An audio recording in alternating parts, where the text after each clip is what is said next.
Today on Mid-Missouri Art News, artist John Whytock and photographer Deborah Whytock. This is a man and wife team from Springfield, Missouri, who share their passion for art.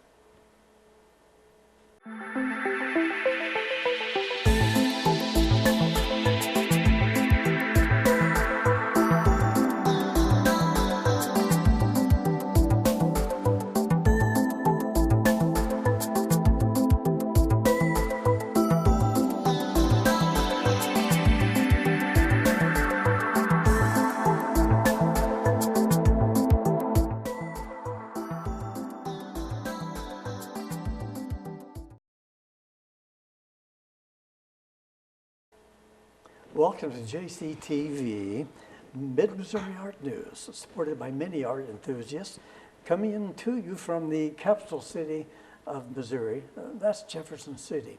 Welcome, viewers.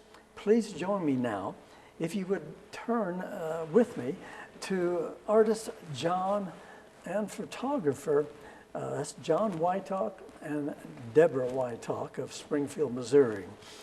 Welcome to JCTV, Missouri Art News, Mr. and Mrs. Whytock. I want to thank you for making the trip all the way from Springfield, Missouri to Jefferson City to share your love of the arts. It's just a pleasure and an honor to have you here. Thank you so much. Thanks for having us. You're welcome. Well, let's get started, John and Deborah. If I may call you by your first name. Absolutely. Yes. All right. Please share with us and the viewers a little bit about John and Deborah Whytock. Were born and raised, what family and what have you. Let's go ahead and start with you, John, if you would. Okay. I was born in Glendale, California, in the middle of the 20th century, and right in the middle of the 20th century, I see. and had a upbringing where before California was really, really crowded. So I got to stumble around Southern California beaches and the mountains and the deserts, and I got to look at all the different things that amazing state offers. Before it was packed with people. And so I have a lot of really good memories of growing up at the beach in Newport Beach in California. And I can't afford to park there now, but I used to be able to live there. Oh my. But yes, it's really grown. And so it influenced my view of the world in lots and lots of different ways. Excellent. And so, yeah. So you saw the transition from a basic standpoint of knowing what California was like before and now what it's like. So I remember seeing two gas stations on one corner in an intersection. I was amazed. I thought, what are they thinking? Two gas stations on the same intersection, and now it's common. But back then it was really unusual. There was still freight trains running through Newport Beach into Balboa, and parts of Santa Ana, and Deborah remembers this too, maybe not some of this, but there were dirt roads instead of going through bean fields. So, yeah, it was amazing. That is a long time ago. A long time ago. Yes. Well, now let's turn to Deborah Whytock, photographer, artist also, I guess. Yeah. And tell us a little bit about Deborah. Well, I was born in Southern California as well, not that far away from where John was, but I grew up in Salt Lake and Denver area. I see. And so those were really formative years for me. They made a big impression on me. The mountains, the snow, it was a great place to be. And Denver was the same way Southern California was at that time. You know, when I was growing up, it was not near as crowded as it is now. Yes. Very different area, but the environment made a big impact on the way I saw life and my perceptions. And Two great comparisons of yesteryear. I have a few of my own, but I won't cover them. but that I can see where it might be in Deborah's photography and John's artwork. You can see a foundation, and you just don't pick that up from looking at the YouTube all the time or from a book, but they have their own ability to create with the camera or with the brush. Now, we have a man and wife team, and I've asked John and Deborah to give us an insight of how this team works and how it came about. Not to get into your personal life, but I know it has to be a working relationship to complement not only your photography but John's artwork. Can you what's your feelings, if you both will give us this man and wife team and how it works? Ladies first. I guess the first thing is we like each other. We like being together. It makes it easier. Yes. But we have Great. we have the same vision with regards to art. We like a lot of different things, but it's what we do every day. Right. You know, so, and we both have strengths and weaknesses. So we tend to fill in the gaps where the other one may not be as strong in that area. Or So you support each other, and when We do. needed, you jump in and help that other one out. Now, and your description, if we've covered it well, I've always felt that talking and meeting Deborah first, she's an in-depth person, and those are the people I really like to spend time with and kind of bounce off of if I can once in a while. So just great to hear that. I can relate somewhat to that. And John, your perspective, your view. Well, Deborah and I made a connection right away when we first met because we have so much, it's a really amazing thing. So much of our backgrounds, even though we didn't know each other, well, we had the same kinds of childhood, we had the same views on life. She started reading when she was like 6 or 5 or something, Tolstoy and those kinds of things. So she's a really smart lady, and she's very, very intuitive, and she's very, very artistic.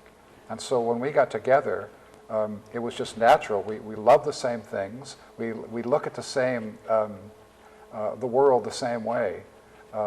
She's very, very sensitive in all different senses. She has amazing hearing. She hears things that I can't hear. Not that I'm ancient and my hearing's going, but she's just got thousands more taste buds than I have. She sees things. We'll come back from a trip, and she'll show me photographs, and I'll wonder where we were because she's seen things that I didn't even notice. I see. And it's just amazing what she'll Yes. find that she's so perceptive, and she's got an amazing brain. She thinks globally, and so when we're talking, or she can carry on a lucid conversation with me, and at the same time be writing emails to presidents and dictators, and she's just amazing as far as that Yes. goes. She's got a brain that just won't quit. Not to mention her artistic side, and Yes. she's very, very good with a paintbrush, with drawing, with with music. She's also a musician and a singer, and plays the piano, reads. And you also are a musician Yep. in that respect. And so my very accomplished. so we connect on all these different I levels, see. spiritually What as a- well. So it's just a great relationship. What a union, a unified togetherness. That's great to hear, and I know our viewers are going to eat that up like a piece of cake. So that's great. Now, so Deborah, you are also an artist. You've shared some of those. Her artworks, photography, and I have a lot of John's to share with you on the timeline. So we'll get into more of those in the second segment. But now we're just learning as much as we can about John and Deborah Whytock. Well, I guess I can see almost where you became inspired, but I want to ask both of you, starting with Deborah, what did inspire you at 6 years old or what have you? Artwork, what was your day of inspiration that you said, I want to be an artist or a photographer or at least delve into this?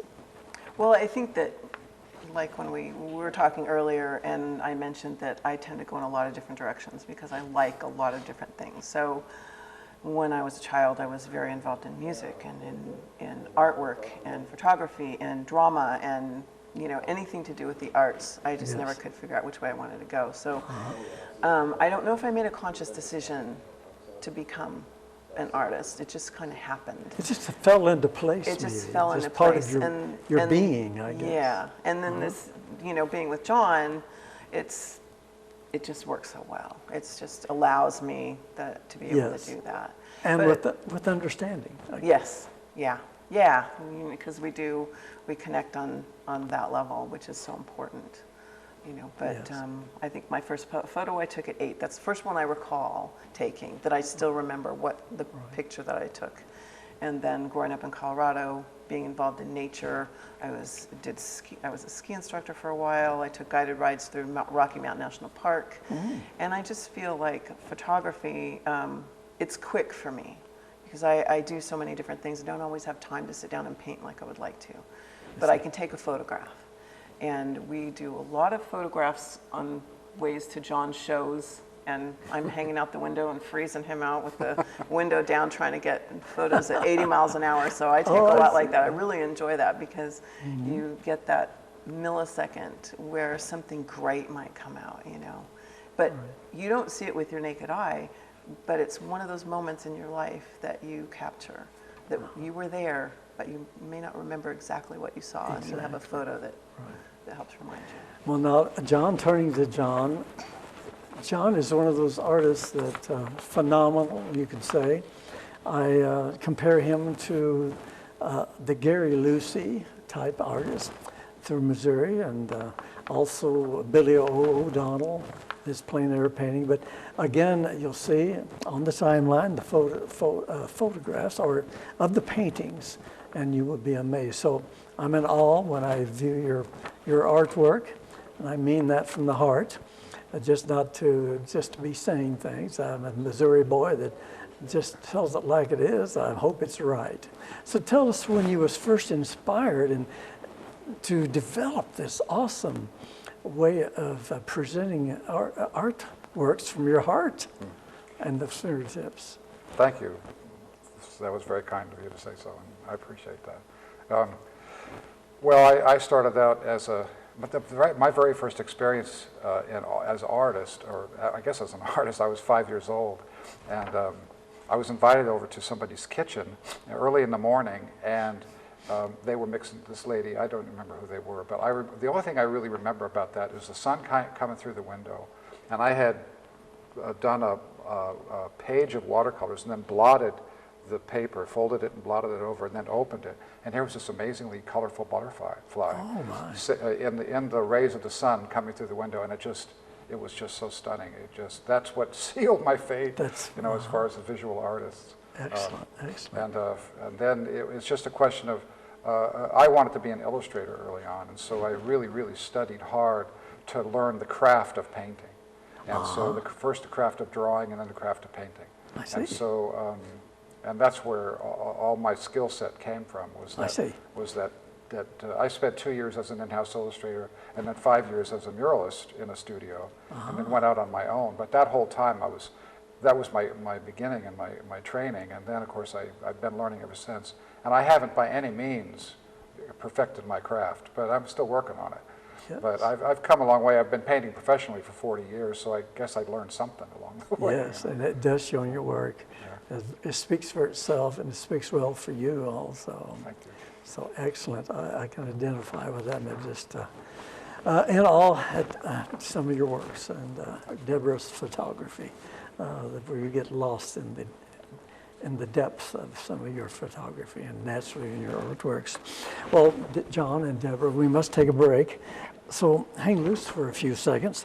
When we come back, John and Deborah will share with us a look at their impressive artworks, some of their individual accomplishments and honors, and what you as a viewer hopefully will get excited about this coming year as we partake in the year 2020. Stay with us. I'm Rick Jey saying, don't go away. We'll be right back.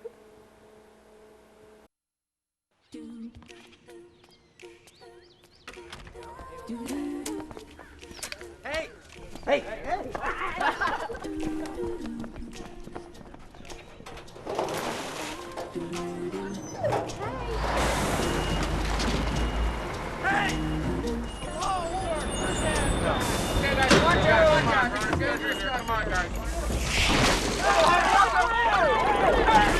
All right, please stand back, sir. We're just dumping a little extra sewage here. I hope those shoes aren't new.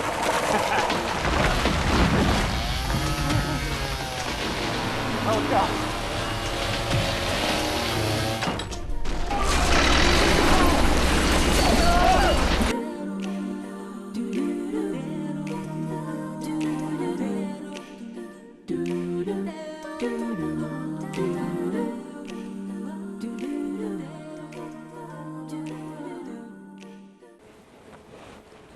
Welcome back to Mid-Missouri Art News. Join me now as we continue our discussion with artist John Whytock and Deborah Whytock, the photographer, both of Springfield, Missouri. Well, John, I'd like again to ask you, please share with us the mediums that you use to complete your artworks and what subject matter you seem to lean towards to portray. The world of art, especially the world of fine art, is really, really competitive. And so I come out of this kind of commercial art background, and I've painted everything under the sun. You name it, I've painted it. My. And so I don't have any limitations as far as subject matter. I see. And so I just kind of go with my instinct as far as my desire to tell a story. I usually like to tell some kind of a little story in my painting.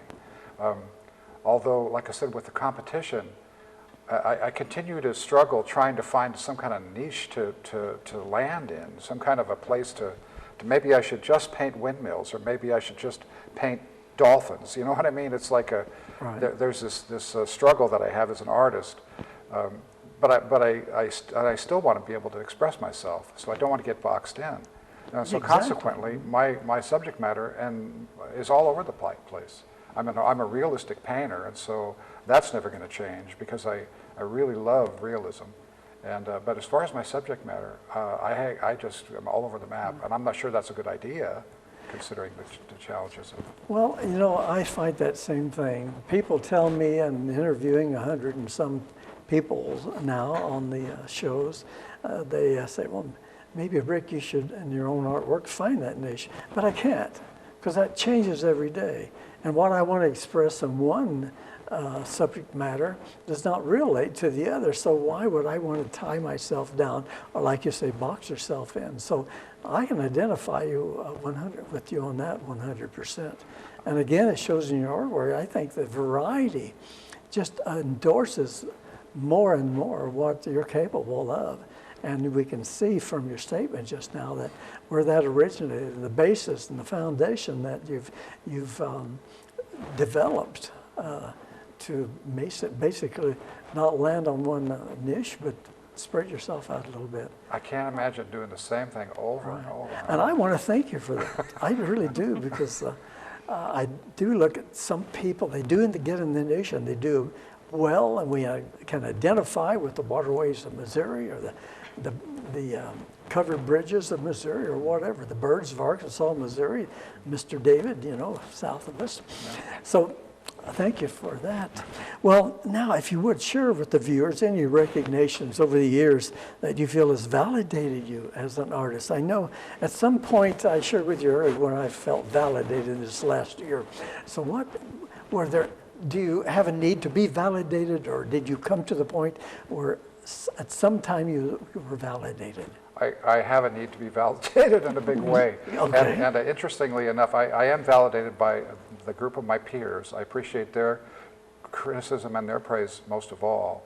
And I do enter shows, and I have won a lot of contests. I've won Best of Show in several areas. I think just recently I won a bronze medal in Oil Painters of America, Eastern Regional. I won many awards of Oil Painters of America, of Oil and Acrylic Painters of America. In Plein Air magazine, I won 5 awards, including Best of Show in one issue. But the person that means the most to me as far as who validates me the most is Deborah.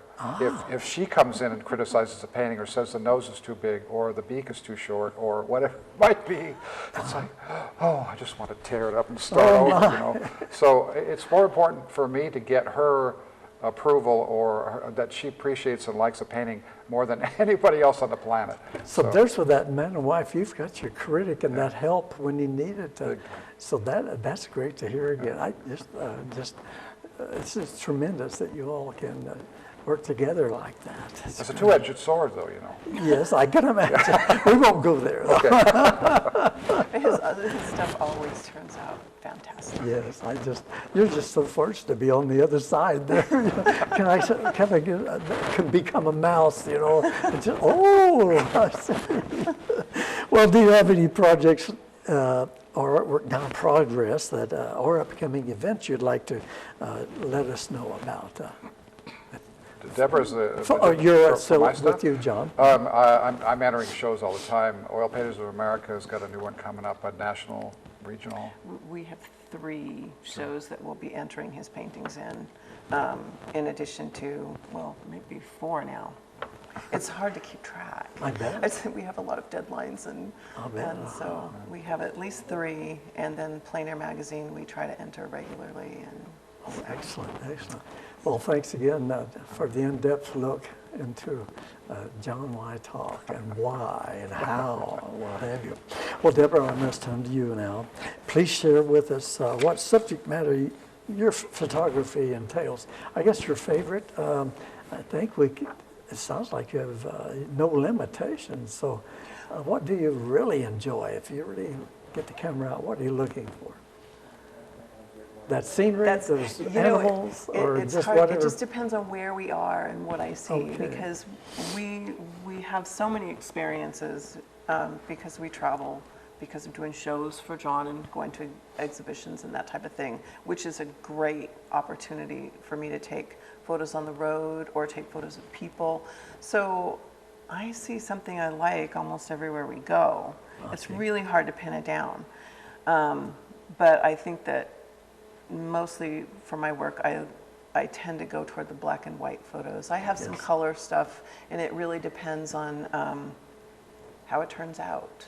Excellent. But I really like the look of black and white. I like the vintage look.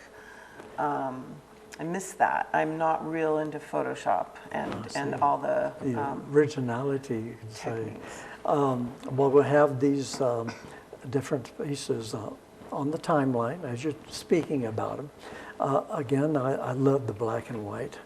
I can identify with it getting my first Pentax camera while I was living in Japan with the Army Security Agency.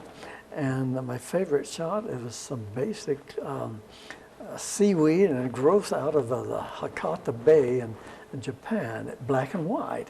It just speaks to you without anyone trying to doctor it up, I guess, as far as colorization.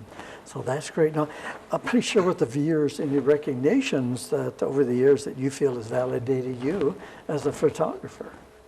Well, I suppose, this comes back to John and I working together. We bounce things off of each other. And so it's always really helpful to have his expert eye with my photographs. And if he sees a problem, he'll tell me, you know. I've received a couple of first place photography awards, which are very nice. I sell things, Sure. When someone buys what you make, it's validating. Oh, yes. I've been able to sell photographs and artwork, painting, and so that's a wonderful thing. I've been accepted in some shows that are very nice. I've been in Kansas City, Kirkwood, Missouri, and John and I were both accepted into Lovett's Duets Gallery in Tulsa, Oklahoma. So it is a show about people working together to create artwork. So my photography will be in there, and John's painting will Now, be in there. the Sky Valley Group, are you familiar with the Sky Valley Group? Okay. I'm not. All right. The Fresh Gallery, I think you do represent. And are you the coordinator for the Fresh Gallery? I am coordinator for Fresh Gallery in Springfield, Springfield. Missouri. It's a collective gallery of about 25 artists. We all manage the gallery, and it's a fiscal agency of Springfield Regional Arts Council. Excellent.